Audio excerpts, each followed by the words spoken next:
Dalam hadis lain itu pesan Nabi kepada kaula muda, ya ma'syaros sabab manis tato aminkumul ba'a falyatazawwad fa illam yastati fa alaihi bisawm fa innahu lahu wijaun. Bagi kaula muda, bagi jomblo-jombloan itu yang tidak mampu biaya nikah, anjurannya Kanjeng Nabi suruh puasa. Aslinya bukan puasanya tujuan ini, biar dia lapar. Kalau sudah perutnya lapar, maka tidak bernafsu syahwat. Kalau sudah tidak nafsu, tidak mungkin kenceng zina. Itu tujuannya.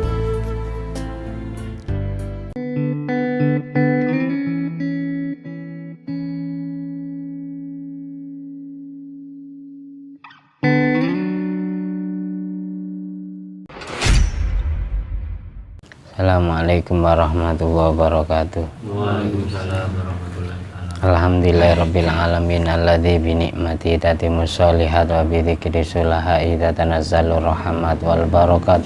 Wassalatu wassalamu ala sayyidi sadat sayyidina maulana Muhammadin qutbil qadat wa ala alihi wa ashabil anjumi zahirat amma ba'du. Allahumma sholli ala ruhi sayyidina Muhammadin fil arwah wa ala jasadi fil ajsad wa ala qabri fil kubur wa ala alihi wasallim.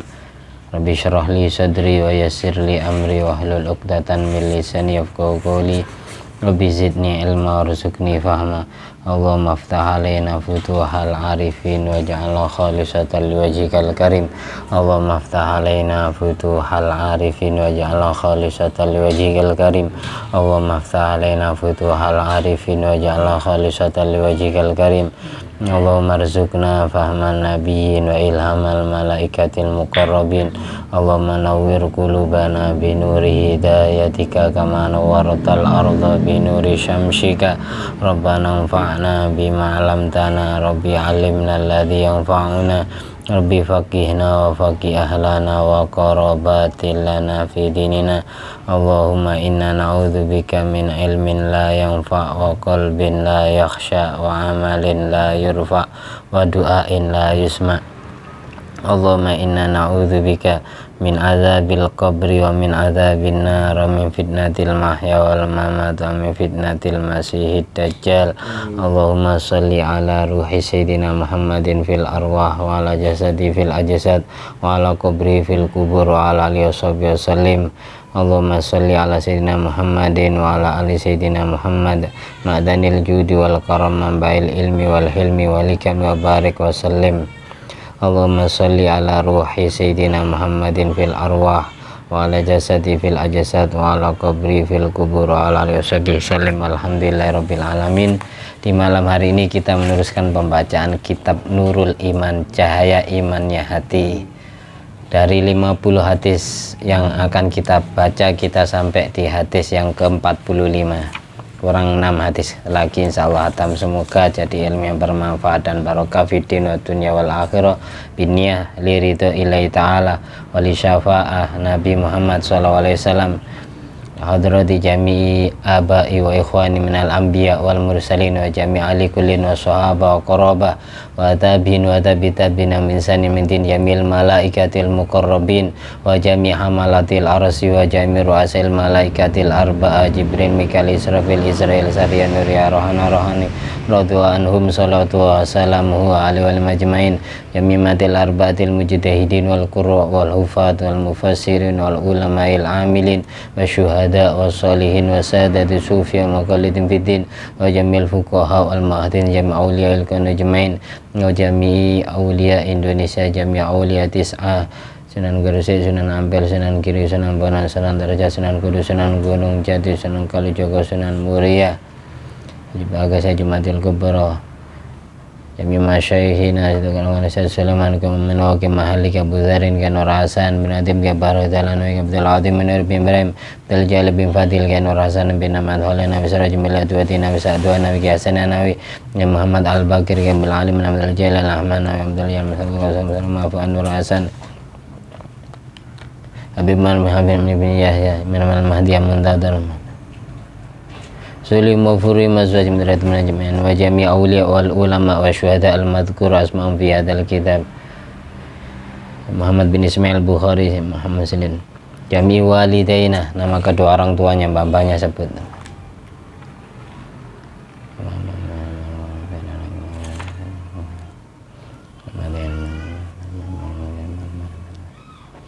Ila hadrati jami'i abaina wa ummatina wa masyayikhina wa azwajina wa dhurriyyatina wa auladina wa talamidina wa ra'yatina asdiqaina wa qarabatina wa jiwarina wa duyufina wa ashabina wa ikhwanina fiddin minal muslimin wal muslimat wal mu'minin wal mu'minat aina makanu min masyariqil ardi ila magharibiha al ahya'i minhum wal amwat maghfir lahum warhamhum wa'afu anhum warfa' darajatim fil jannah wa yu'li darajatin fil jannah wa yu'idu alaina fa'ana min barakati masrari manwari maulumi manafati mukaramatin fitin wa dunia al-akhirah sya'ili lailana wa lahumul fatiha. A'udzu billahi minasyaitonir rajim. Bismillahirrahmanirrahim. Alhamdulillahirabbil alamin arrahmanir rahim maliki yaumiddin. Iyyaka na'budu wa iyyaka nasta'in ihdinas siratal mustaqim siratal ladzina an'amta 'alaihim ghairil maghdubi 'alaihim waladdallin. Amin. Di pertemuan sebelumnya kita membahas tentang fadilah keutamaan membaca Al-Quran. Al-Quran sangat dianjurkan sering khatam di bulan Ramadan sebagaimana salaf-salaf kita. Kemudian hadis yang ke-45 ini menerangkan tentang fadilah keutamaan orang yang berpuasa, khususnya puasa Ramadan atau umumnya semua puasa sunat. Bismillahirrahmanirrahim. Bismillahirrahmanirrahim. An Sahal bin Sa'ad radhiyallahu ta'ala anhuma an Rasulillah sallallahu alaihi wasallam annahu qala inna fil jannati baban yuqalu lahu ar-rayyan yadkhulu minhu as-shaimuna yaumal qiyamah la yadkhulu minhu ahadun ghairuhum yuqalu aina as-shaimun fayakumuna la yadkhulu minhu ahadun ghairuhum fa idza dakhalu uliqa falam yadkhul minhu ahadun. Rawahul Bukhari wa Muslim. Hadis riwayat sahabat Sahal dan sahabat Sa'ad, Sahal bin Sa'ad radhiyallahu anhuma, bahwa Rasulullah SAW pernah berpesan kepada kita semua selaku umatnya, inna fil jannati baban yuqalu lahu rayyan. Di dalam surganya Allah itu terdapat sebuah pintu yang bernama pintu Rayyan. Surga ulama kemarin hilaf, sebagaimana di kitab Hasyiatul Bajuri, ada yang mengatakan surga itu ada 7, ada yang mengatakan surga itu ada 4, ada pula yang mengatakan surga itu ada 1. Tapi ibaratkan hotel punya kamar 7 atau punya kamar 4, dan semuanya punya dasar sendiri-sendiri. Tapi dari sekian surga itu ada satu pintu yang bernama pintu Rayyan. Pintunya berarti banyak. Pintunya Masjidil Haram aja 79. Apalagi pintunya surganya Allah yang jelas lebih dari itu. Mulai dari umatnya Nabi Adam alaihissalam sampai umatnya Rasulullah SAW. Yadkhulu minhu shaimun yaumal qiyamah. Dan yang diizini masuk ke pintu Rayyan itu di hari kiamat besok adalah cuma orang yang mau menjalankan ibadah puasa, puasa Ramadan maupun puasa sunat, terutama puasa Ramadan. La yadkhulu minhu ahadun ghairum. Tidak ada satupun manusia atau bangsa jin yang Allah izini masuk surga lewat pintu Rayyan kecuali orang yang berpuasa, yang ahli puasa. Yuqalu aina shaimun. Dan besok-besok ketika pintu Rayyan sudah dibuka, semua orang yang ahli puasa Ramadan, semua orang yang ahli puasa sunat itu dicari sama penjaga pintu Rayyan. Di mana orang-orang yang puasa, fayakumun, semua yang ahli puasa berdiri, bangun. La yadkhulu minhu ahadun ghairuhum. Tidak boleh satupun umat Islam, umatnya Nabi Muhammad SAW, masuk surga lewat pintu ini kecuali yang ahli puasa saja. Malaikat itu bilang kayak gitu. Fa idza dakhalu, ketika semua orang yang ahli puasa masuk ke dalam pintu Rayyan, ughliqa, pintu tersebut Allah tutup, tidak diizini masuk, tidak diizini dimasuki oleh selain orang yang pernah puasa. Falam yadkhul minhu ahadun, satu pun orang yang tidak ahli puasa tidak boleh masuk lewat pintu Rayyan. Jadi intinya gini, semua umatnya Rasulullah SAW itu semuanya masuk surga, dan surga itu mempunyai banyak pintu. Ada pintu istimewa bagi orang yang ahli puasa, namanya pintu Rayyan. Ini hanya dilewati khusus orang yang ahli puasa. Berarti pintu ini pintu yang sangat istimewa dari pintu-pintu yang lain. Kayak gitu kesimpulannya. Kenapa kok demikian? Kenapa derajat orang yang ahli puasa ini kok sangat istimewa? Kok sangat istimewa sekali. Nabi Muhammad SAW dalam hadis di dalam kitab Nasha'ihud Diniyah, hadis riwayat Imam Bukhari, Sahih Bukhari, diriwayatkan dari sahabat Abdullah bin Abbas, nikmatani maubunun fihima kasirun minan nas. Ada dua kenikmatan, semuanya mengalami dua kenikmatan ini, entah itu manusia, entah itu bangsa jin. Ada dua kenikmatan, banyak makhluk Allah yang tertipu daya dengan dua nikmat ini, dan banyak lalai manusia dari dua kenikmatan ini. Yang pertama adalah as-sihah, nikmat sehat, wal faragh, punya kenikmatan waktu longgar. Dua kenikmatan. Jadi kita diizini sehat walafiat, itu namanya kenikmatan. Kita diizini waktu longgar, nganggur, tidak sibuk, itu juga kenikmatan. Dua kenikmatan ini banyak di antara manusia yang tertipu daya sampai melupakan kenikmatan. Mumpung sehat ya, dia tidak rajin ibadah, dia tidak rajin sholat, dia tidak rajin puasa Ramadan. Mumpung longgar, tidak sempat ngaji, tidak sempat sholat, tidak sempat sholat Tuhan, tidak sempat sholat tahajud. Padahal sudah dibanguni sama malaikat, bangun tengah malam. Sudah tidur habis maghrib, bangun isya, itu sudah ada kesunatan tahajud. Dan kita tidak memanfaatkan faragh itu, waktu longgar itu. Padahal cuma 3 menit paling sholat 2 rakaat ya. Sholat versi kita. Makanya Imam Ghazali rahimahullah ta'ala, Imam Ghazali pernah berkata seperti ini, arba'un la ya'rifu qadraha illa arba'atun.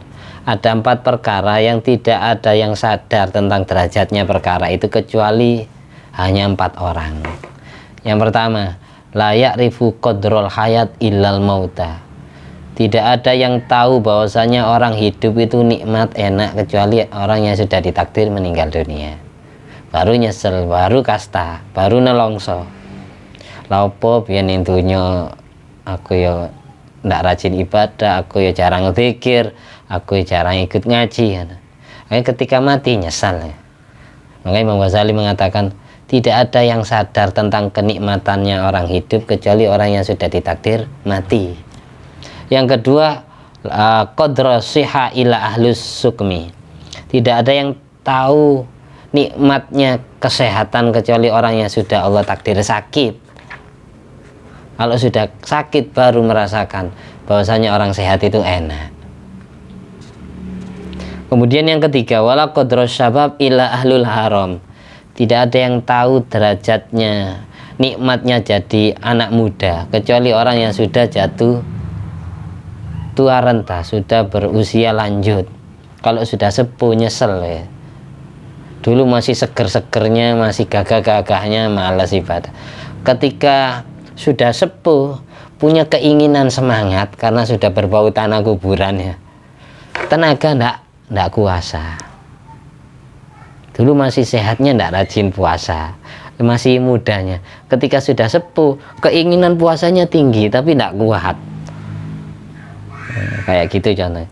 Dulu ketika muda tidak rajin sholat sunat, ketika sudah sepuh pingin sholat sunat tapi tidak sanggup, sudah loyo, asam urat datang, kolesterol, rematik, sembarang kali, kencing manis, encok.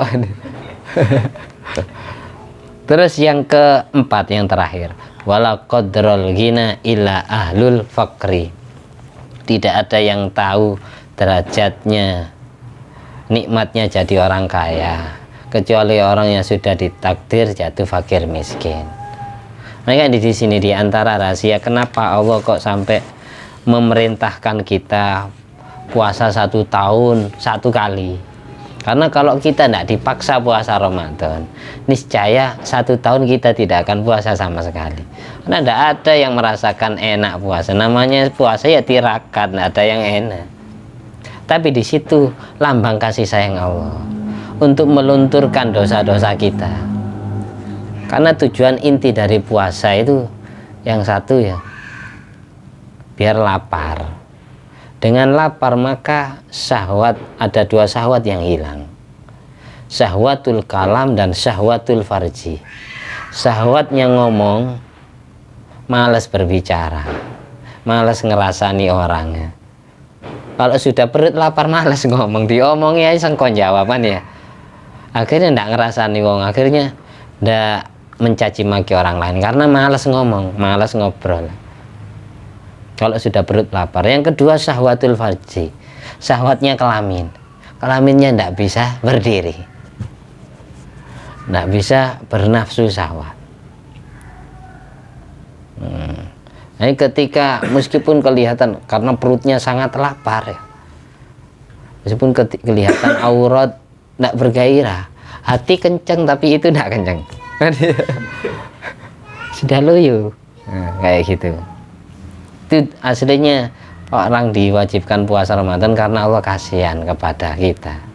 Makanya dalam hadis lain itu pesan Nabi kepada kaula muda, ya ma'syarus sabab man istata'a minkumul ba'a falyatazawwad fa illam yastati fa alaihi bisawm fa innahu lahu wijaun. Bagi kaula muda, bagi jomblo-jombloan itu yang tidak mampu biaya nikah, anjurannya Kanjeng Nabi suruh puasa. Aslinya bukan puasanya tujuan inti, biar dia lapar. Kalau sudah perutnya lapar, maka tidak bernafsu syahwat. Kalau sudah tidak nafsu, tidak mungkin kenceng zina. Itu tujuannya. Ada puasa-puasa yang adat orang Jawa, puasa weton, mempuasai hari kelahiran. Meskipun tidak ada nama secara kitab, secara syariat, tidak ada puasa nama puasa weton, saum kelahiran, itu tidak ada, saumul wiladah itu. Tapi setidaknya kita tafaul kepada Rasulullah SAW. Kanjeng Nabi itu mempuasai hari kelahirannya, yaitu hari Senin. Kenapa Nabi puasa hari Senin? Fihi wulidtu wa fihi bu'istu. Aku dilahirkan di hari itu dan aku dilantik menjadi Rasul juga di hari itu. Secara tidak langsung lambang syukurnya Nabi kepada Allah karena sudah dilahirkan ke dunia, atau lambang terima kasihnya Kanjeng Nabi kepada Allah karena Nabi dilantik menjadi Rasul, itu dilambangkan dengan tirakat puasa. Dengan berpuasa maka hati itu jernih, hati itu bersih dari kotoran-kotoran nafsu syahwat. Itu maksudnya.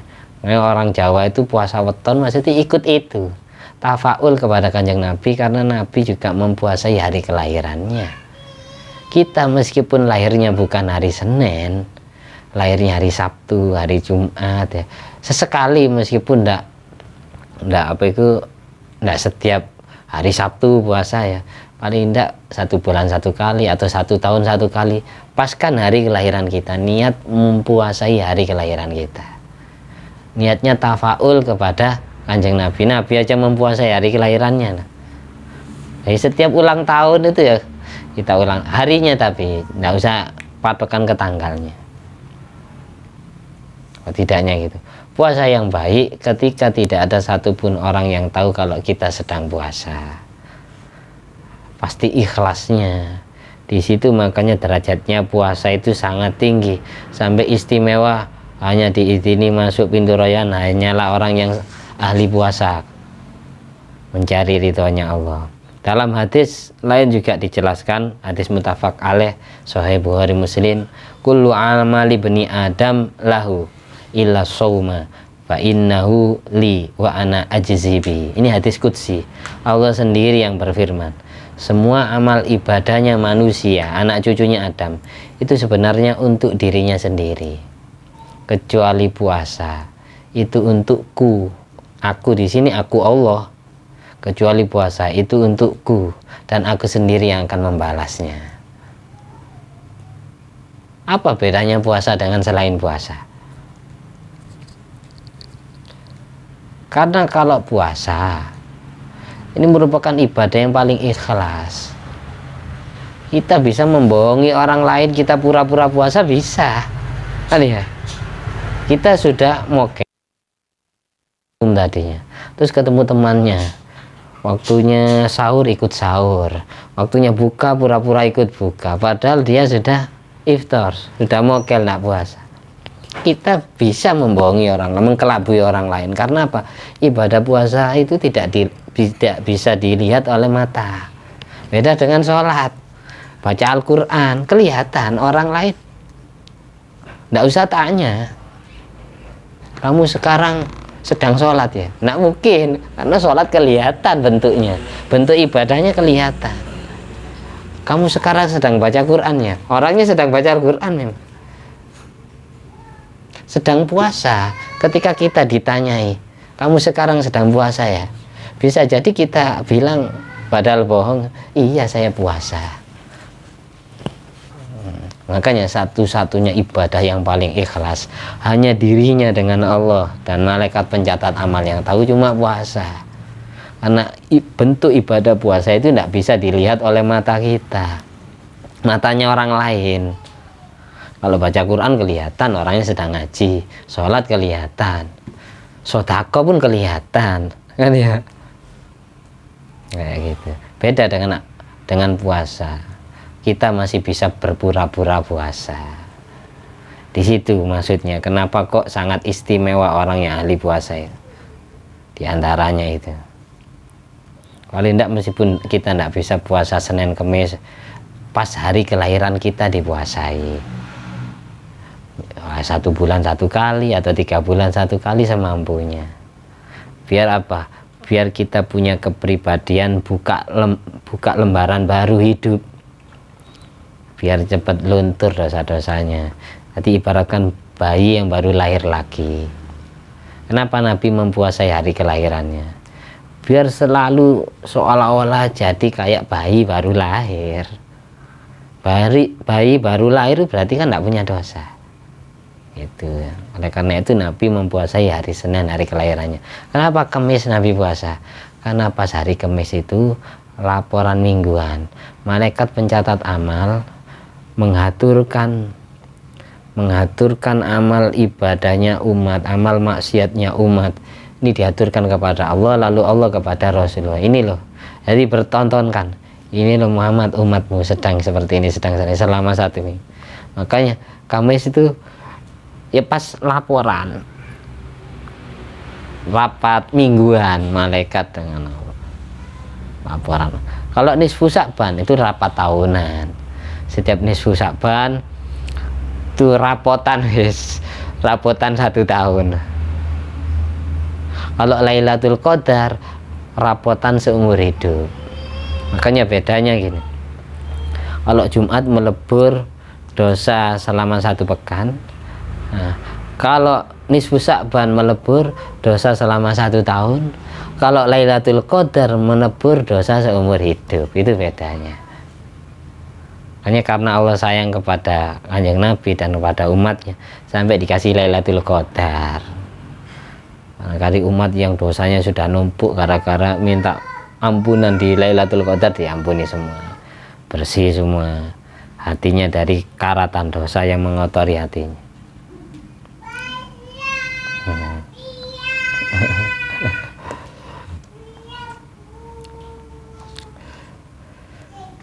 Di sini ada terusan, ada penjelasan ulama tentang hadis tadi. Semua amal manusia itu untuk dirinya sendiri, kecuali amal puasa itu untuk Allah, dan Allah sendiri yang membalasnya. Waqtalafu fi ma'nahu ala aqwalin tazidu ala khamsina qawlan. Mengenai hadis ini, fadilah keutamaan hadis ini, ulama silang pendapat sampai ada 50 pendapat. Di antaranya Imam Taqiyuddin As-Subki rahimahullah ta'ala, min asaniya qaulu Sufyan bin Uyainah. Paling baiknya komentar atau pendapatnya ulama adalah Imam Sufyan ibnu Uyainah, guru daripada Imam Muhammad bin Idris Syafi'i.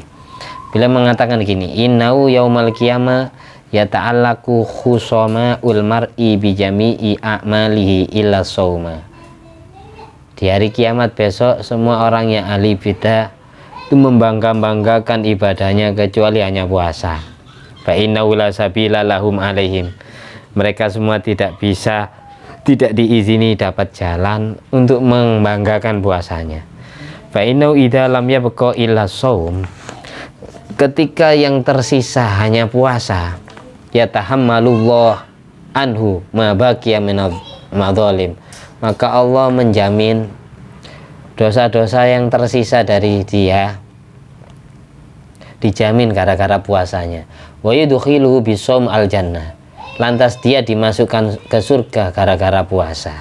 Ini keterangannya ada kitab Mughnil Muhtad juz 1 halaman 600.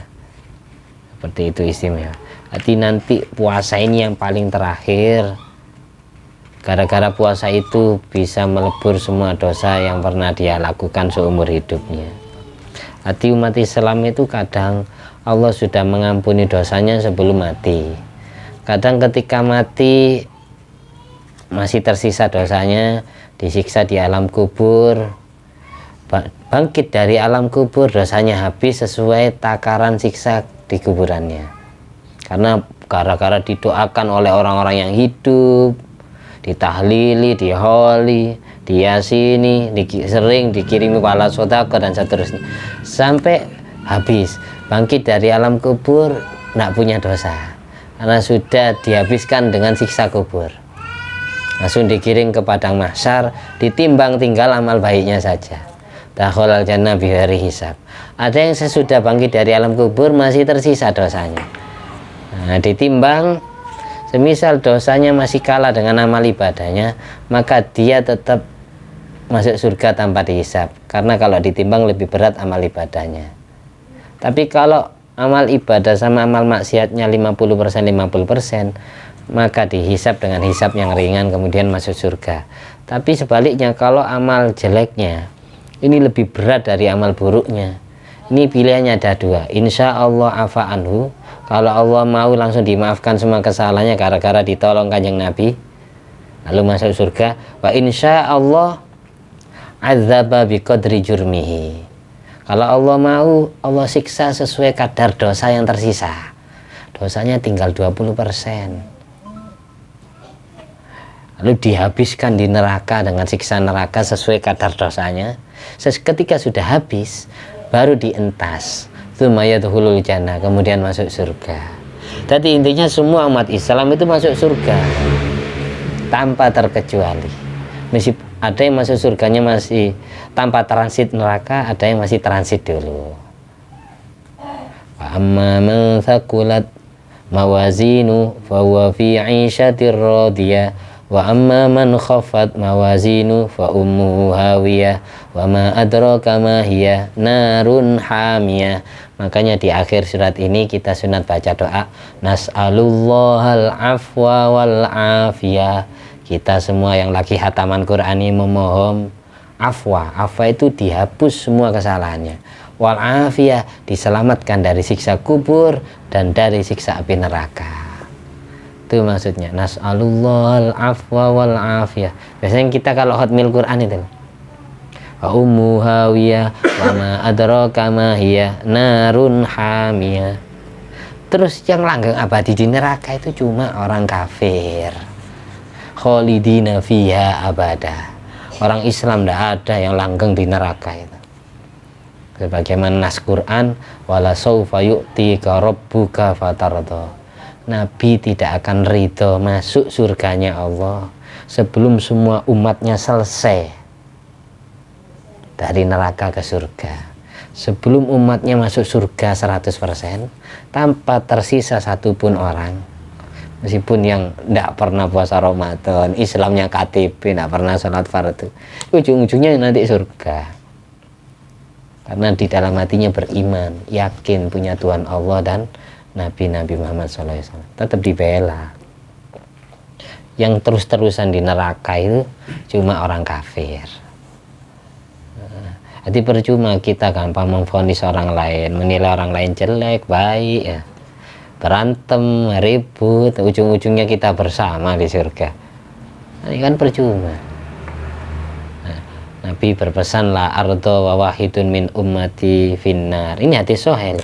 Nabi Muhammad SAW mengendikan, la ardo wa wahidun min ummati finnar. Aku ndak ridho ya Allah, aku ndak rela kalau ada satu saja umat saya masih tertinggal di neraka. Kesimpulannya, Nabi tidak ridho masuk surganya Allah sebelum umatnya masuk semua. Namanya pimpinan rombongan. Umat ini yang dipimpin oleh Rasulullah. Ibaratkan gini, kita memimpin rombongan satu bis. Yang jelas pimpinan rombongan itu naik bisnya belakangan. Naik bisnya belakangan. Kalau ketua panitia naik bis duluan, akhirnya jamaahnya tertinggal di kamar mandi, lagi ngopi atau lagi belanja. Namanya ketua rombongan itu masuk bisnya, naik bisnya belakangan. Dilihat dulu umatnya sudah masuk bis semua apa belum, sudah masuk surga semua apa belum. Kalau sudah masuk semua baru Nabi masuk. Seperti itu gambarannya, gampangannya gitu. Hadis la ardo wahidun min ummati finnar. Terus di dalam kitab Asyatus Sawi itu juga dijelaskan riyadohnya, tarbiyahnya arifin. Tarbiyatul arifin itu bilju. Orang-orang yang kenal kepada Allah melatih murid-muridnya itu dengan suruh lapar, disuruh tirakat lapar. Entah itu dengan berpuasa, entah itu dengan ngurangi makan, yang penting lapar. Karena ketika perut itu lapar, maka hati kita, nafsu kita itu pasti tawadhu. Nafsu kita itu nurut. Tapi ketika perut ini kenyang, maka hati kita, nafsu kita itu sombong. Sombong, bangkang, merasa dirinya paling hebat. Fa innan nufus idza syabu'at kaburat wa taghat wa baghat. Nafsu itu ketika perut kenyang maka sombong, merasa gagah dan tidak taat, tidak nurut. Tapi wa idza ja'at, kalau nafsu itu dalam keadaan perut itu lapar, ataat wangqadat, maka nurut dan tunduk patuh kepada perintah. Makanya dulu orang Mekah itu ketika diajak masuk Islam tidak mau, Nabi kemudian berdoa kepada Allah, Allahumma a'inni alaihim bisab'in kasab'i Yusuf. Ya Allah, tolonglah aku agar orang Mekah itu diberi kelaparan, diberi krisis moneter selama 7 tahun sebagaimana yang terjadi kepada kaumnya Nabi Yusuf. Ini doa Nabi karena diminta oleh tokoh orang kafir Quraisy pada waktu itu, utusannya adalah Abu Sufyan bin Harb. Lalu Nabi doa gitu. Nah, ketika perut mereka itu merasakan lapar, 7 tahun tidak dihujani Mekah, yang jelas semua petani gagal panen, semua tanaman tidak tumbuh, 7 tahun tidak hujan, ngering, air pun asat. Lalu Abu Sufyan minta kepada Nabi agar dihujani lagi, 7 hari tidak berhenti-berhenti, akhirnya overdosis, banjir, bangunan-bangunan banyak rubuh. 7 tahun tidak hujan, 7 hari hujan terus menerus, tidak berhenti. 7 hari hujan terus, akhirnya overdosis. Lalu ketiga kalinya Abu Sufyan minta kepada Rasulullah SAW agar doa kepada agar dihentikan. Nah, ketika perut mereka, orang Mekah merasakan lapar, barulah terjadinya penaklukan kota Mekah itu tanpa ada peperangan, genjatan senjata. Mereka tidak dikasari, tidak dikerasi, dihalusi, dilembuti, mau masuk Islam sendiri. Karena apa? Habis lapar 7 tahun. Biasanya orang itu kalau lapar itu nurut. Oleh karena itu walidzalik tarbiyatul arifin bilju. Orang yang kenal kepada Allah melatih murid-muridnya, santri-santrinya disuruh lapar dulu. Semua orang hebat di Indonesia itu kayak Siliwangi, ya, Brahma Kumbara, Angling Dharma, karena itu tirakatnya ya lapar, sehingga jadi orang yang santri mandraguna. Kita setiap hari perut kenyang lah. Ini sakti ya susah. Orang dulu itu sampai seperti itu. Hanya saja dulu tidak diilmoni syariat, sampai diistilahkan mukso. Nah, mukso itu berarti apa? Ngurangi makan dan minum, ngurangi hubungan intim dengan istri ya. Kalau orang dulu, orang Jawa dulu memang ya diwisol, disambung. Jadi istilahnya bukan puasa, mukso. Mencegah dari makan, mencegah dari minum, mencegah dari hubungan dengan istrinya. Kalau gagal ya akhirnya mengecil badannya, akhirnya ujung-ujung jadi jenglot itu. Jenglot itu hidup karena ya produk gagal mukso itu. Yang sukses, nak makan, nak minum, nak hubungan selama 40 hari lebih, mereka sakti. Orang Jawa dulu seperti itu. Kemudian datang syariat Islam ke Indonesia, diilmoni syariat, diatur puasanya, diistilahkan puasa karena diambil dari mukso. Ngerti ya? Ada kemiripan. Hanya bahasa Jawa halusnya orang poso itu, puasa itu siam. Siam itu ya dari bahasa Arab. Soma yasumu sauman, soma yasumu siaman. Kemudian dijadikan bahasa Jawa. Siam, lagi siam ya, tepak siam ya. Siam bahasa Arab aslinya. Itu politiknya Wali Songo. Tapi muksonya orang Islam itu dari subuh sampai maghrib. Muksonya orang Islam. Biar tidak sama persis ya, silakan poso itu bukan mukso, poso, puasa. Itu aja ya 1 tahun 1 kali masih banyak bolong. Bolong pun ya tidak dikodok. Tapi usahakan dikodok karena kalau gini, kalau kita hutang Ramadan kemarin terus sampai datang Ramadan berikutnya kita belum lunas, ini kena fidyah, bayar mut, didenda. Di samping tanggungan kodok itu tetap dalam diri kita, tetap kita wajib hutang puasa tinggal 2 Ramadan, 2 hari Ramadan. Terus sampai kebentur, ketabrak Ramadan selanjutnya, ini didenda. Bayar mut istilahnya, bayar mut. Bayar mut, 1 mutnya itu 7 on beras. Nanti bayar mutnya karena menunda ngodok Ramadan sampai ketabrak Ramadan selanjutnya. Terus nanti yang 2 hari yang belum sempat saya kodoi Ramadan kemarin gimana? Tetap dalam tanggungan kita. Ketika Syawal, tanggal 2 Syawal baru kita teruskan ngodoi puasa yang dulu belum kita kodok. Tapi tetap wajib bayar mut.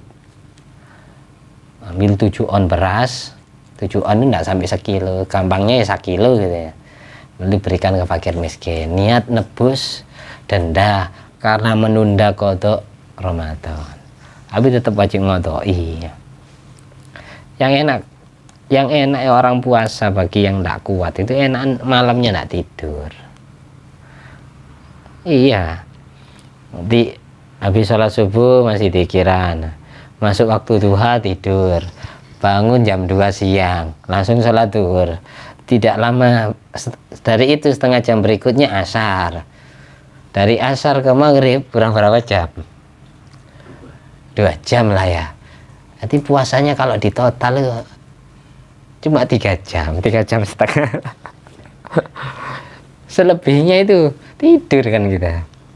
Makanya di situ kemudian kenapa kok di Ihya itu ada hadis naumus shaim ibadatun, tidurnya orang puasa itu ibadah.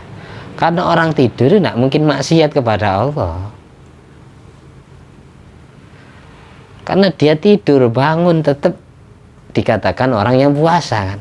Makanya naumu shaim ibadatun. Hadis ini bukan menganjurkan kita tidur kalau puasa, bukan.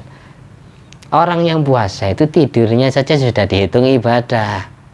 Tidur maupun bangun dia tetap dikatakan ibadah puasa, gitu maksudnya. Tapi karena puasa itu ada tingkatannya, mending tidur daripada maksiat. Karena kalau mata kita melek, kita lihat HP, ada perempuan di situ, nah, matanya maksiat, ngurangi pahala puasa. Nah, kelaminnya maksiat, mulutnya maksiat. Kalau tidur kan selamat, nak ngerasani wong, nak lihat maksiat, nak dengarkan hal-hal yang diharamkan, ya. Nak mencium bau-bau aroma kemaksiatan. Makanya di situ dikatakan naumus shaim ibadatun. Tidurnya orang puasa ibadah. Karena puasa itu ada 3 tingkatan, sebagaimana di dalam kitab Ihya Ulumuddin juz 1 halaman 213. I'lam anna shauma salah satu darajatin. Puasa itu ada 3 tingkatan. Shaumul umum, puasanya orang awam, orang umum, umumnya manusia. Yang kedua wa shaumul khusus, puasanya orang khusus, orang istimewa. Wa shaumu khususil khusus, ada puasanya orang yang khususnya orang yang khusus, ya. Ada 3 tingkatan. Yang pertama, amma shaumul umum, kalau puasanya umumnya manusia adalah kaful batni wal farji an qada'is syahwat, mencegah perut dan kelamin dari mendatangi syahwat.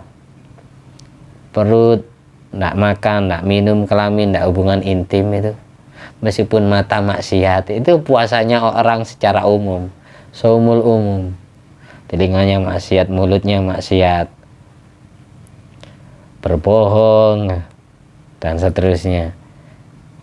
Terus yang kedua shaumul khusus, tingkatan yang kedua, puasanya orang yang khusus, yang istimewa. Kafus sam'i wal basar wal lisan wal yadi wal rijli wa sairil jawarih anil asa.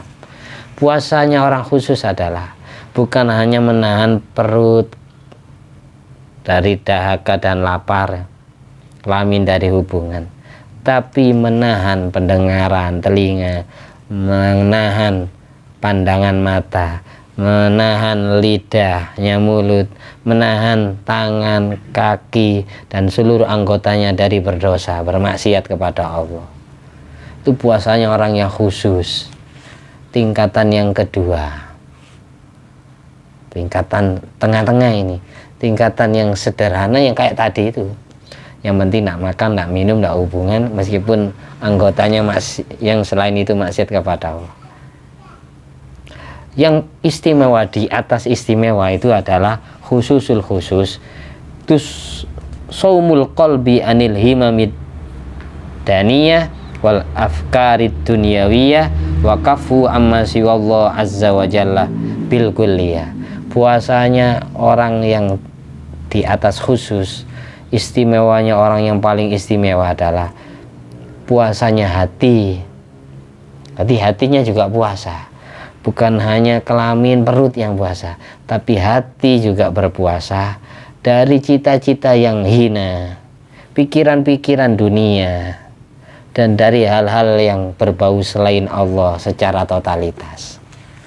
Jadi hati itu tidak kerentak-kentak kepada urusan dunia. Kalau para wali, nah ini makomnya makom Qutbul Ghaus, puasanya ya kayak gitu. Hatinya juga puasa, bukan hanya perut dan kelamin mulut yang puasa, tapi hati berpuasa dari mencegah dari sesuatu yang selain Allah.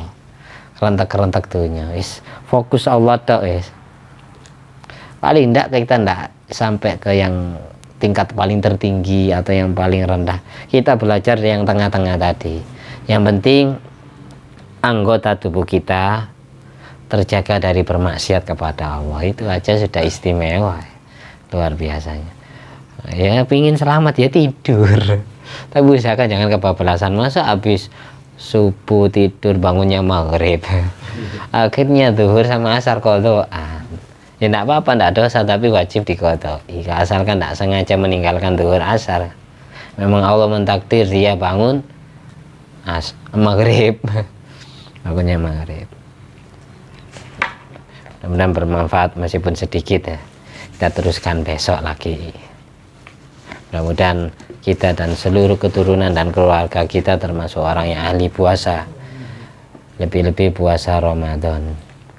Dan hati kita semoga Allah bersihkan dari kotoran dosa, dan Allah gantikan dengan nurnya Allah dan nurnya Nabi Muhammad SAW.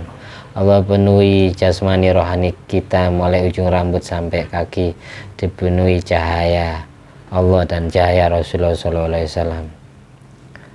Dan segala kebutuhan hidup kita, urusan dunia, agama, akhirat, Allah mudahkan semua, Allah cukupkan semua.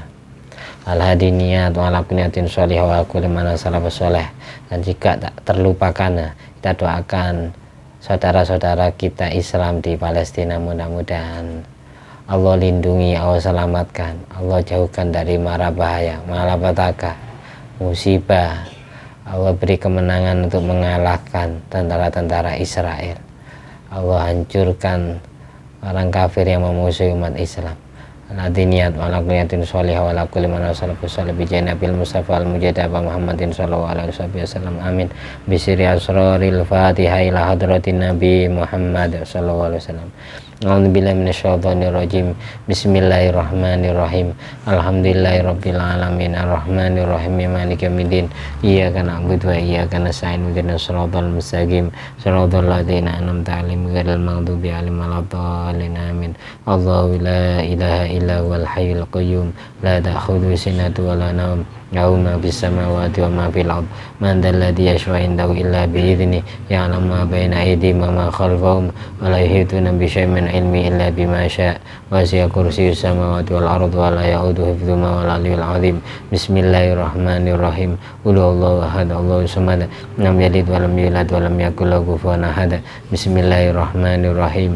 Qul a'udzu birabbil falaq min syarri ma khalaq wa min syarri ghasiqin idza waqab wa min syarri naffatsati fil 'uqad wa min syarri hasidin idza hasad.